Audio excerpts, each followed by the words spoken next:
नमस्ते मेरे दर्शकों, आपका स्वागत है मेरे चैनल द लाइफ हीलर में। और मैं हूँ वैशाली शर्मा। और ये हमारा जो बॉडी चक्रास सीरीज़ है उसका एपिसोड नंबर 1 है। तो इस सीरीज़ में हम ये जानेंगे कि बॉडी चक्रास क्या होते हैं और जो टोटल मेन 7 बॉडी चक्रास हैं उनके बारे में जानेंगे। और हम ये जानेंगे हर एक पर्टिकुलर चक्रा को हम लोग अलग से स्टडी करेंगे इसमें। और ये भी जानेंगे कि हर किसी चक्रा अगर वो बैलेंस होता है तो हमारा कैसा बिहेवियर होता है, और अगर इम्बैलेंस होता है तो कैसा बिहेवियर होता है, अगर वो चक्रा ब्लॉक हो जाए तो कैसा बिहेवियर होता है, या अगर ओवर एक्टिव हो तो कैसा बिहेवियर होता है। तो हम ये सब इस सीरीज़ में जानेंगे। ठीक है, तो पहले तो हम ये जानते हैं कि जो हमारी ट्विन फ्लेम जर्नी है इसमें सबसे बड़ा जो ब्लॉकेज होता है यूनियन में, जो यूनियन में रोकता है या ब्लॉकेज, वो होता है हमारा को डिपेंडेंसी। जो साइकोलॉजी है, हमारी थिंकिंग है, को डिपेंडेंसी बिहेवियर। अब को डिपेंडेंसी का मतलब क्या है? को डिपेंडेंसी मतलब जब आप अपनी डिज़ायर्स, इच्छा या अपनी ज़रूरतों के लिए दूसरों पर आश्रित रहते हैं, उसको को डिपेंडेंसी कहते हैं। और ये को डिपेंडेंसी आपके पेरेंट्स पर हो सकती है, आपके फ्रेंड्स पर, आपके सिबलिंग्स पर, या फिर आपके ही ट्विन के साथ, या किसी भी ऐसे चीज़ के लिए जिससे आप दूसरों पर आश्रित हों, तो उसको हम को डिपेंडेंसी कहते हैं।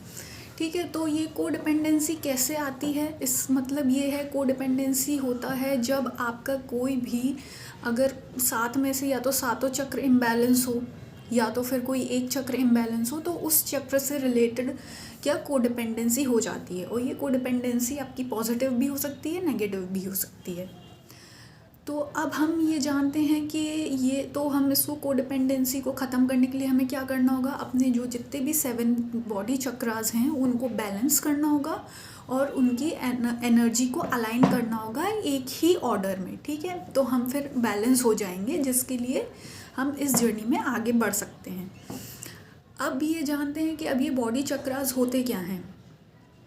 तो वैसे तो हमारी बॉडी में कई सारे बॉडी चक्रास हैं, पर लेकिन जो मेन बॉडी चक्रास हैं वो हैं 7 मेजर बॉडी चक्रास हैं। और जो कि हमारे बॉडी चक्रास क्या होते हैं? बॉडी चक्रास होते हैं एनर्जी सेंटर्स। एनर्जी सेंटर्स मतलब हम जानते हैं हम लोग एनर्जेटिक बीइंग्स हैं, स्पिरिचुअल बीइंग्स हैं जो कि एनर्जी से मिलकर बने हैं। तो हमारी बॉडी में कुछ ऐसे सेंटर्स होते हैं, पॉइंट्स होते हैं, जहाँ पर जो हमारी एनर्जी है वो क्लस्टर में इकट्ठी रहती है, मतलब ज़्यादा क्वांटिटी में वहाँ पे इकट्ठी रहती है, जो कि मेन सेंटर्स होते हैं जिसके द्वारा हम अपना बॉडी चलाते हैं, माइंड चलाते हैं, और हम इस दुनिया में काम कर रहे हैं, और जिन एनर्जी चैनल्स की वजह से हम एग्जिस्ट करते हैं। ठीक है, तो अब ये हो गए एनर्जी सेंटर्स। तो ये जो 7 बॉडी चक्रास हैं जो लाइन से लगे हैं, यहाँ पे क्या होता है? एनर्जी इकट्ठा रहती है साथ में मिलकर। ठीक है, और ये चक्र नीचे से स्टार्ट होकर ऊपर तक होते हैं।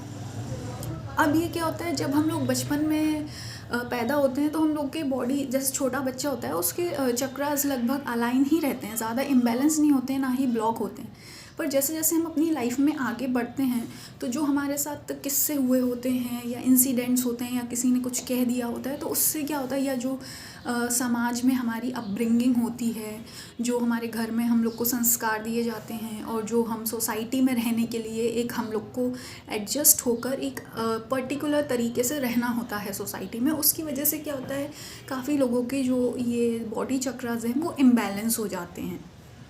तो हमको क्या करना है, एक एक करके पहले तो हमको सारे बॉडी चक्रास के बारे में जानकारी इकट्ठी करनी है, नॉलेज इकट्ठी करनी है, समझना है कि उनका क्या काम है, कैसे वो प्रोग्राम करते हैं, कैसे ब्लॉक हो जाते हैं, कैसे एक्टिव होते हैं।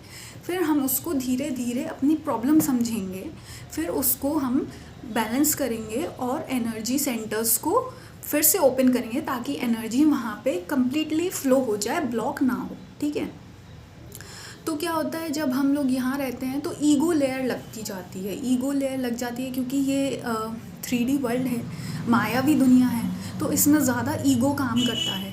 तो ईगो की वजह से ही क्या होता है, बचपन से लेके अभी तक हमारे कई सारे ऐसी ईगो लेयर और एनर्जी आके उस पर चिपक जाती है, जिसकी वजह से हमारे जो ब्लॉक्स हो जाते हैं चक्रास। ठीक है, अब हम इसको धीरे धीरे ओपन करेंगे। अब आप नेक्स्ट वीडियो के लिए बने रहिए, उसमें हम जानेंगे कि हम फर्स्ट चक्रा सारे चक्रास के बारे में इंट्रोडक्शन लेंगे, फिर हम जानेंगे कि फर्स्ट चक्रा का क्या फंक्शन है, कैसे ब्लॉक होता है, कैसे अनब्लॉक होता है, कैसे ओवर एक्टिव रहता है वो। ठीक है, तो आप बने रहिए मेरे चैनल पर। धन्यवाद।